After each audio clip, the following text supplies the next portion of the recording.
Anne-Sophie Pic partage son expérience dans Business Driver. Elle est l'une des rares femmes au monde à avoir obtenu la plus haute distinction en cuisine, à savoir 3 étoiles au guide Michelin. Anne-Sophie Pic, où avez-vous grandi? Où j'ai grandi, Jean-Baptiste? J'ai grandi à Valence, dans la Drôme, le lieu donc, où je suis née. Et j'ai grandi au-dessus d'une cuisine, parce que l'appartement familial, il y a quelques années encore, les restaurateurs vivaient sur place. Et donc j'ai grandi dans le restaurant de mes parents. Donc votre univers familial, bercé par les mets et la cuisine, quels étaient vos centres d'intérêt quand vous étiez enfant? Déjà, la cuisine? Mes centres d'intérêt étaient quand même très liés, en tout cas mon quotidien était très lié à la vie de mes parents, donc au rythme de la cuisine, des services, parce que mes parents travaillaient au déjeuner, ils travaillaient le soir aussi, ce qui avait pour effet des contraintes aussi familiales quand même assez importantes, puisque petite fille, je détestais ma mère la voir partir pour aller travailler, aider mon père. Et en même temps, elle s'occupait du service? Elle s'occupait du service, tout à fait. Elle était en salle. Et en même temps, alors les clients souvent râlaient parce qu'ils disaient la petite elle n'est pas encore couchée parce que la maman tarde à venir prendre notre commande. Donc pour vous dire que c'était aussi très familial et c'était très bon enfant. Et je trouve que cette époque-là était magnifique malgré tout, même si il y avait quelques contraintes pour moi. Et je me souviens aussi, si je repars dans ces années-là, à la magie que moi enfant j'ai pu vivre au-dessus des cuisines. J'avais un petit balcon et je surplombais les soirs d'été les platanes où il y avait donc une terrasse ombragée où le service avait lieu. Donc j'entendais la clameur des clients, j'entendais le bruit des couverts, enfin tout ça, petit et enfant, était quand même très majestueux, était fascinant. Et donc tout de suite vous avez dû vous responsabiliser, vous avez dû être plus ou moins autonome dans votre voie ou dans votre organisation le soir, puisque vos parents étaient pas disponibles, ils étaient au travail. Alors, j'étais là sans être là finalement. Alors je suis une petite dernière, c'est-à-dire que j'ai un frère qui a 10 ans de plus que moi, donc je pense pas avoir réellement été obligée d'être autonome par rapport à ça. J'ai dû... oui, à un moment donné, je réfrénais un peu mon chagrin le soir parce que, en tant qu'enfant et en tant que petite fille, je pense qu'il y avait ces petits moments qui étaient difficiles pour moi, mais à côté de ça, je manquais jamais d'affection ni de temps en fait. Mes parents étaient pris par le travail, mais comme je vivais sur place avec eux, j'avais pas cette coupure de rythme. Enfin, j'étais constamment avec eux, même s'ils n'étaient pas totalement tout le temps avec moi. J'ai pas souffert de manque d'affection ni de manque de temps qu'ils auraient pu occasionner à mon égard. Donc voilà, je le reconnais vraiment sincèrement. Et comment êtes-vous arrivé dans la cuisine? Naturellement, pouvez-vous nous retracer brièvement votre parcours? Alors la cuisine, pour y retourner, puisque j'ai vécu enfant, enfin entre guillemets, en tout cas au-dessus des cuisines, pour des odeurs, j'ai pris cette décision, c'était comme une décision ultime, c'est-à-dire que j'ai passé mon bac, j'ai fait des études supérieures, j'ai fait une école de gestion, j'ai rencontré mon mari, je suis partie à l'étranger, j'ai vécu au Japon, aux États-Unis, donc finalement j'ai coupé le cordon ombilical à ce moment-là, ce qui a été très très salutaire pour moi parce que finalement, je suis née et j'ai vécu jusqu'à 20 ans, pratiquement, 18 ans, parce que je partais à 18 ans, dans l'enceinte de cette maison. Donc quand même un cocon, un monde un peu privilégié, même si mes parents travaillaient énormément, j'avais la connaissance du travail, réellement ce que ça voulait dire, parce que je voyais travailler très dur, mais en même temps, j'étais quand même privilégiée, je reconnais. Et le fait de partir à l'étranger a été comme un révélateur pour moi, c'est-à-dire qu'à un moment donné, à 18 ans, j'avais surtout envie de tout faire, sauf la restauration et l'hôtellerie, parce que j'y vivais au quotidien et j'en voyais que des avantages. À ce moment-là, mon père me disait, écoute, ce serait bien que tu fasses l'école hôtelière de Lausanne, parce que déjà ta cousine va faire cette école, on a le même âge avec ma cousine, et elle a fait l'école hôtelière de Lausanne. Et puis, la famille suisse sur Lausanne peut t'accueillir, enfin ça serait vraiment bien. Et moi je disais mais surtout pas, tout sauf une école hôtelière parce que je veux tout faire, tout sauf ce métier. Et en fait le fait de partir à l'étranger de vivre des expériences de cultures différentes, alors de devoir à ce moment-là devenir autonome, parce que j'ai vraiment l'impression, bon, je suis partie pour mes études bien avant 18 ans, mais j'ai eu vraiment la sensation de devenir autonome à ce moment-là. Ça a été un révélateur dans le sens où j'ai peut-être me suis rendu compte de la magie du métier qu'exerçaient mes parents dans le regard des autres. Mais qu'est-ce qui vous intéressait à ce moment-là? C'était le fait de faire de la cuisine, de donner du plaisir aux autres, ou alors de créer une entreprise, d'être indépendant, d'avoir cet esprit entrepreneur? Alors c'était pas du tout ça, c'était vraiment d'apprendre la cuisine. C'est-à-dire que je me suis vite rendu compte par mes stages en entreprise que j'ai vécu, j'étais fascinée par le luxe, donc j'ai eu la chance de travailler chez Moët & Chandon et chez Cartier. Je me suis vite rendu compte que mon stage chez Moët & Chandon était révélateur de la magie du champagne. Voilà, partir d'un produit brut et le transformer. Et ça, j'ai vite compris que j'étais pas du tout faite pour les chiffres, mais ça je le savais déjà avant. J'étais déjà rêveuse enfant, adolescente, je le suis restée. Et quand j'ai fait des études supérieures, j'ai continué à être rêveuse. Et pour moi, la rêverie était très liée à la création. Vous auriez pu très bien continuer à travailler dans le monde du luxe, mais pas forcément dans la cuisine. Bien sûr, mais je me suis posé la question à ce moment-là, et c'est vrai que j'avais de longs entretiens, de longues discussions avec quelqu'un pour lequel j'ai le plus grand respect, qui est James Guillepin, qui était directeur export de Moët & Chandon à l'époque, et qui sentait un peu mon désarroi, qui sentait mes hésitations. Et me disait, mais pourquoi vous ne retournez pas à la maison familiale, aider votre père, il a besoin de vous, vous avez fait des études, vous pouvez développer la maison. Et moi je disais, oui, ce serait très très bien, bien sûr, mais... Et petit à petit, l'idée a cheminé dans ma tête, mais je me suis vite aperçue que j'avais aucune intention de revenir dans la maison pour compléter, en fait, pour aider mon frère qui était en cuisine, compléter comme une pièce manquante de développement ou de marketing ou de choses comme ça. C'était réinventer quelque chose. C'était réinventer quelque chose, mais j'avais pas envie de faire ça. Je voulais apprendre la cuisine. J'ai vite, c'est difficile à exprimer. Je crois que la cuisine m'a vite fascinée aussi parce que j'étais en manque de ça. C'est-à-dire que j'ai partais d'un univers autour de la cuisine, je le quittais pour découvrir d'autres univers culinaires. Bon, j'ai découvert des goûts merveilleux au Japon, ça a été une vraie révélation. Pour ceux qui ne connaissent pas ce cheminement intellectuel, on pourrait se dire, ben voilà, vous marchez sur les traces de votre grand-père, de votre père. Comment vous gérez cet héritage? Comment vous avez géré cet héritage? Mais en fait, c'est difficile à mes débuts, ça a été plus une contrainte en fait, cet héritage-là, parce que je suis une fille de devoir, de sentiments aussi, c'est-à-dire que de valeur, voilà. Je suis très attachée à ma famille et en fait, je me sentais une responsabilité très grande de reprendre. Alors il y a eu mon frère toute une période aussi qui était là, mais par la suite, c'est vrai que ça m'a longtemps pesé, dans le sens où j'avais peur de mal faire. Voilà, j'avais peur de... Vous auriez très bien pu monter votre restaurant à Paris. J'y ai pensé à un moment donné. J'y ai pensé parce qu'avec mon frère, les choses étaient ailleurs, compliquées. J'y Paris comme ça, mais ça aurait pu oui, j'avais une totale liberté à ce moment-là. Donc j'étais mariée, j'avais pas d'enfant, donc je pouvais partir. J'ai même pensé partir au Japon. Donc pour travailler les poissons avec les Japonais, parce que j'étais fascinée par la découpe des poissons au Japon. Mais ça s'est pas fait. Je crois que le destin en a voulu autrement. Mon frère est parti, a quitté la maison. Donc là, j'étais au pied du mur. Il a fallu que je reste et que j'assume cet héritage, la reprise de la maison, avec toutes ces angoisses. Vous avez le sentiment que ça s'est fait un peu malgré vous, c'est-à-dire que vous êtes revenu dans la maison familiale pour acquérir de la connaissance. Bien sûr, avec mon père. En termes techniques, bien sûr. À la cuisine. Oui. Et puis finalement, les événements se sont déroulés de telle sorte que vous étiez là et... Oui. Voilà. Complètement, j'ai été un peu prise au piège, mais mon intention première était quand même de revenir dans la maison. Donc j'ai assumé ça. Je ne suis pas revenue parce que mon père est décédé. Je suis revenue parce que je voulais apprendre la cuisine avec lui. Et vous avez le sentiment que vous êtes arrivé dans l'entrepreneuriat finalement un peu malgré vous? Est-ce que vous auriez pu travailler dans d'autres restaurants?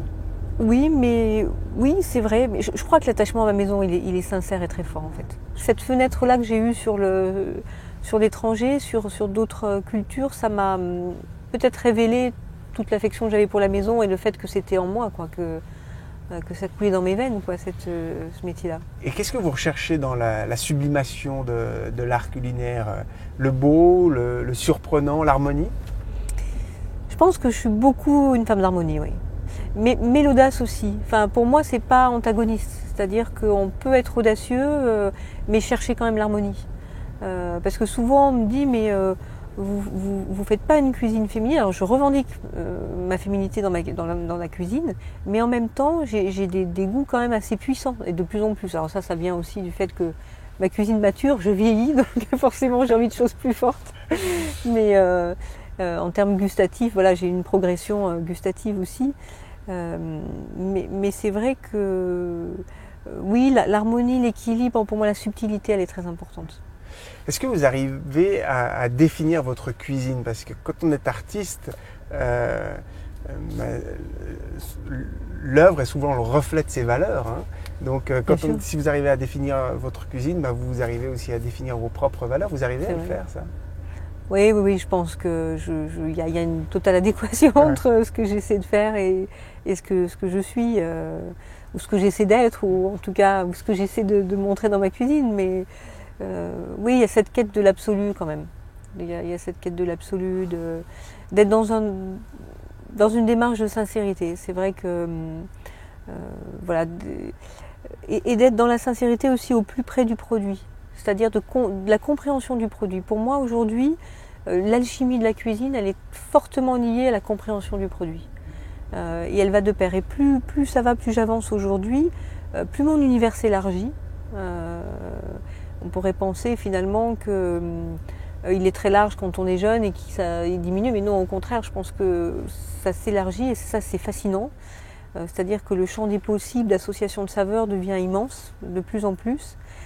Et je suis toujours à la recherche de nouveaux produits, mais il y a aussi cette volonté, voilà, de comprendre le produit, pour vraiment l'associer et le révéler. Et ça, c'est une démarche un peu intellectuelle et de connaissance et d'expérience aussi. Oui, on pourrait très facilement apparenter cela à l'innovation qui est déterminante pour qu'une entreprise continue à se développer, avance, continue à acquérir des parts de marché. Toute la partie compréhension du client, comment avez-vous fait? Vous êtes très bien entouré, vous vous êtes formé à cela. Quelle a été votre stratégie? Comment vous avez réussi, d'une certaine manière, à transformer l'entreprise familiale en ce qu'elle est aujourd'hui, faire un nom très prestigieux, une marque? Tout ça demande beaucoup de travail, en plus de votre travail à vous, la réalisation concrète au quotidien qui demande une sacrée discipline. Oui, mais je crois qu'au début, il n'y a pas... il y a certes une intention, il y a la volonté de se construire. Je pense que moi, ça a été très vite ça. Je me suis pas projetée aussi longtemps qu'à la date d'aujourd'hui en me disant j'ai cette perspective de développement pour l'entreprise. Il y a eu ma construction culinaire et ça, c'est pour moi le plus important et le plus révélateur. Parce qu'au début, quand j'ai commencé, j'étais une autodidacte, ne sachant pas vers quel finalement style culinaire aller. Enfin, on se construit. J'avais pas non plus d'expérience culinaire outre celle de ma maison. Donc c'est souvent que je parle de Michel Brasse parce que pour moi, ça a été indépendamment de mon père, bien sûr, qui m'a formé mon palais. Et ça, c'est la plus belle chose qu'il m'ait pu faire. C'est le fait aussi que Michel Brasse était un autodidacte, que c'est quelqu'un qui s'était fait tout seul. Et je me projetais un petit peu dans cet engagement qu'il avait eu très charismatique, hein, Michel Brasse, et de simplicité, de sincérité aussi. Aviez-vous imaginé réussir de la sorte? Non, je ne pense pas qu'on se projette vraiment. On ne pense pas vraiment à la réussite, on pense à l'épanouissement. Moi, j'ai toujours pensé que mon métier devait m'épanouir et que je devais y trouver du plaisir. Alors, il y a eu cette période de devoir où vous devez assumer un héritage qui est une contrainte quand même et qui m'a longtemps empêché d'avancer par peur de mal faire. Donc il y a tout ce tâtonnement culinaire vers où je vais, comment je me construis. Mais dès le départ, même en ayant peu de technique, j'ai tout de suite compris j'ai imaginé la cuisine comme des associations de saveurs. Donc j'ai tout de suite pris ce parti pris.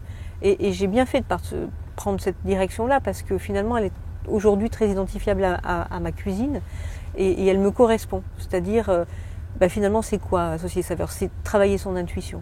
Donc j'ai toujours pensé que le travail de l'intuition, donc quelque métier qu'il ait quel qu'il soit, était ce qui pouvait faire avancer le plus possible. Alors c'est assez intéressant, c'est un trait qu'on retrouve beaucoup chez les entrepreneurs qui ont réussi de grandes choses. C'est-à-dire que si on fait les choses avec son cœur, avec passion, Bien sûr. sans vraiment, avec ses émotions, Oui. on a de grandes chances, mais vraiment de grandes chances de réussir. Vous êtes d'accord avec cela? Je sais pas si j'ai réussi, donc Quand même, mais... un petit peu. Ouais. non, mais en tout cas, je pense que, pour moi, il n'y a pas une autre façon de faire. C'est évident. Parce que ça correspond à ma personnalité et parce que vous avez parlé d'un mot qui est très fort et dont j'ai pas parlé jusqu'à présent, mais que j'aime beaucoup, c'est émotion. C'est-à-dire que j'ai essayé aussi je suis quelqu'un de très émotif, qui souvent a eu beaucoup de mal à justement réfréner ses émotions, et je me suis toujours dit, essaye de transformer finalement ce trait de caractère qui peut être négatif en quelque chose de très positif. Donc oui, c'est ça, c'est tout à fait juste ce que vous dites. Je pense que c'est la sincérité à faire les choses le mieux possible. Je suis très scrupuleuse dans mon travail, parce que je n'aime pas tricher, quoi. Je veux pas tricher avec les gens, je veux être authentique, et si j'allais dans un projet dans lequel je me reconnaissais pas totalement, ou si je sentais que ça ne... Voilà, je repartirais dans l'autre sens, parce que voilà, il faut qu'il y ait de la sincérité autour de moi, que je sente que voilà, ça passe comme ça. Et comment faites-vous alors pour communiquer cette sincérité aux personnes qui vous entourent, qui travaillent avec vous, vos collaborateurs, vos proches collaborateurs, votre mari également qui travaille à vos côtés? Comment faites-vous pour exprimer ça? Comment faites-vous pour vous entourer, pour déléguer? Comment ça se passe au quotidien dans votre travail? Écoutez, alors d'abord vous parlez de mon mari, c'est vrai que sans lui j'aurais jamais pu faire ce que j'ai fait, parce qu'il me décharge de tout, et c'est lui qui a probablement la part la plus difficile du métier. Il a beaucoup d'activités, il m'aplanit vraiment le terrain pour que je sois toute la partie financière, business, marketing, etc. Développement, évolution, bien sûr. Okay. Mais ça le passionne aussi. Après, au niveau de mes collaborateurs, c'est vrai que je travaille beaucoup aussi dans la complicité et dans la confiance. C'est vrai que j'ai besoin vraiment d'établir, et je crois, et je pense pas que ce soit prétentieux de dire ça, je pense qu'il y a aussi de leur part un attachement à moi qui fait que ça fonctionne.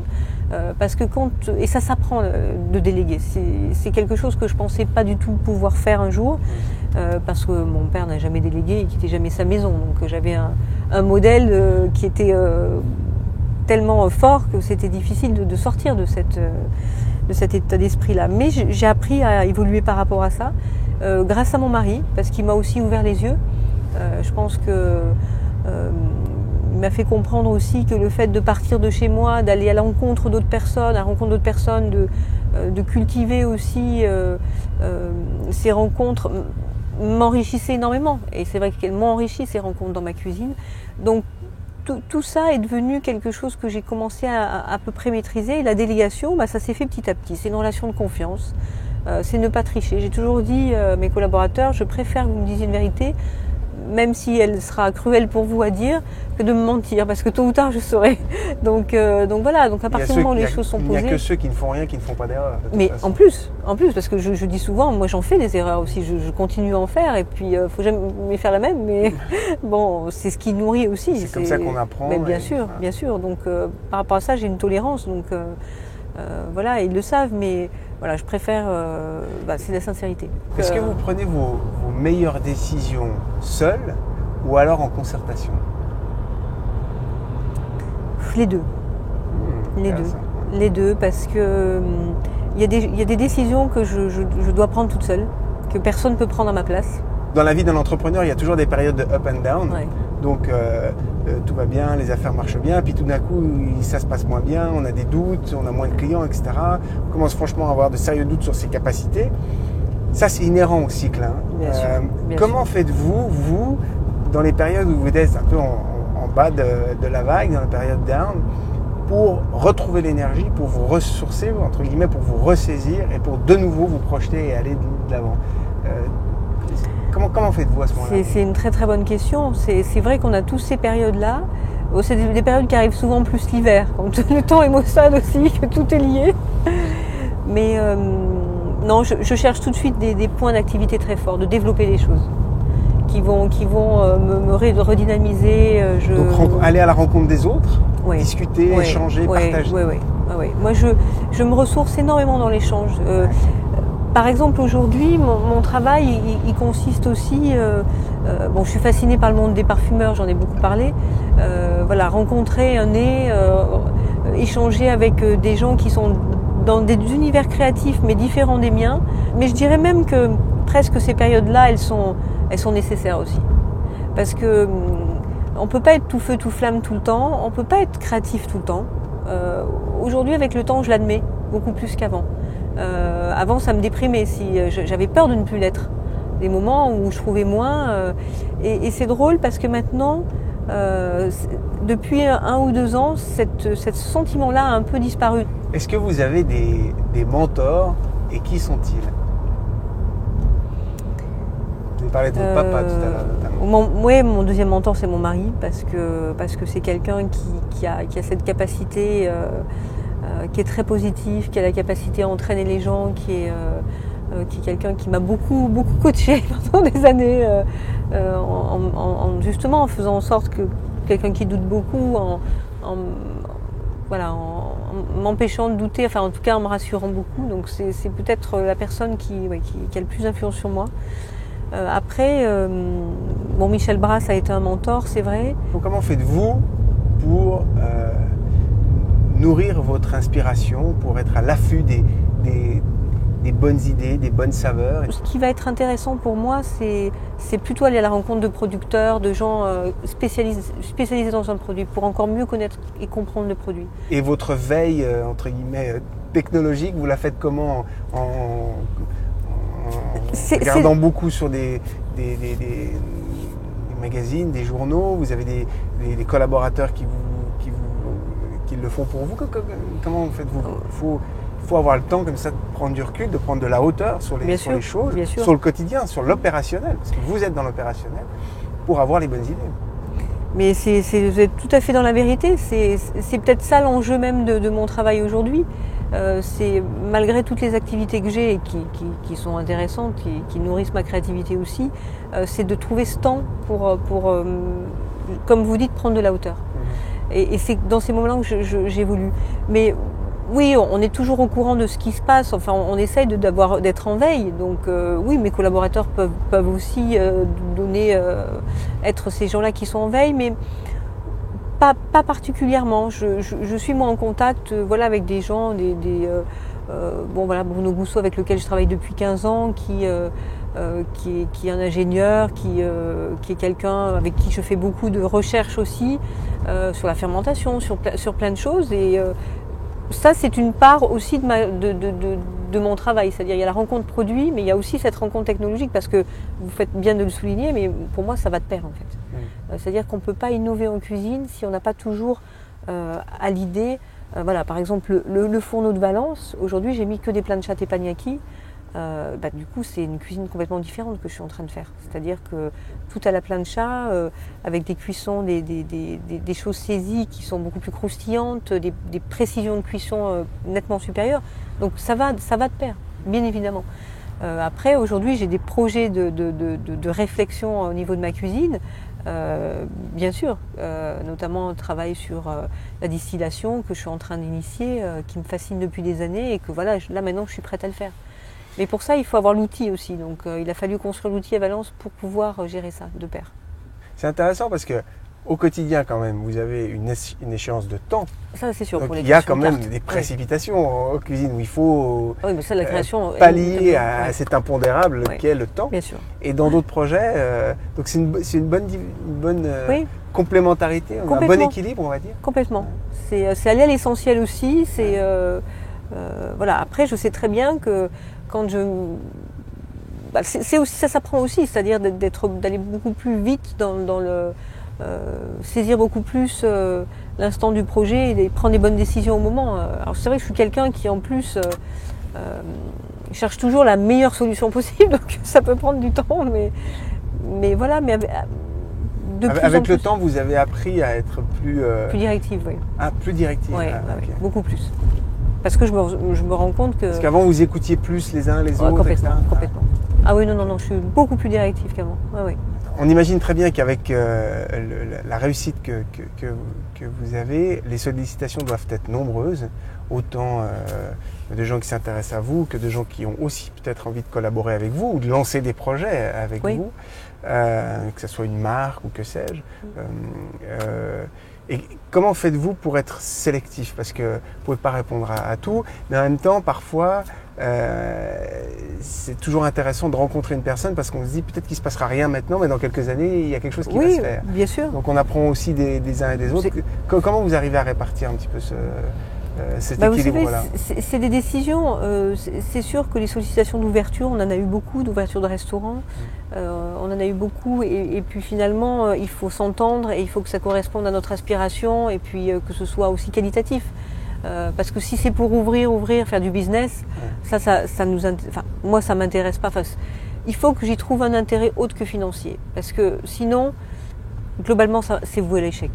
Quels que soient les projets. Donc, la nécessité financière, elle n'est pas suffisante pour moi. Voilà. C'est pas mon truc. Et en fait, c'est la dernière question, c'est la question rituelle. Quel conseil vous pourriez donner à un entrepreneur, une entrepreneuse, quelqu'un qui souhaite le devenir? Quelle est la chose qu'il faut absolument faire ou à laquelle il faut prêter beaucoup d'attention et celle qu'il ne faut absolument pas faire? Quel est ce conseil que vous pourriez donner à ceux qui veulent se lancer? C'est fort comme... Donc c'est délicat de répondre à cette question.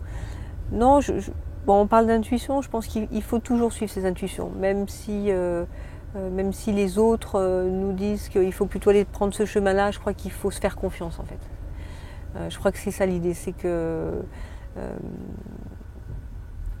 oui, il y a eu des moments où je me disais, je doutais de moi, donc j'attendais des autres qui prennent des fois la décision à ma place. Hein. Bon, je parle de ce sens-là qui est un peu révolu, mais qui était un moment dans ma jeunesse. Et je crois qu'en fait, on a besoin de se rassurer parce qu'on ne se fait pas confiance. Donc on a besoin des autres pour nous rassurer.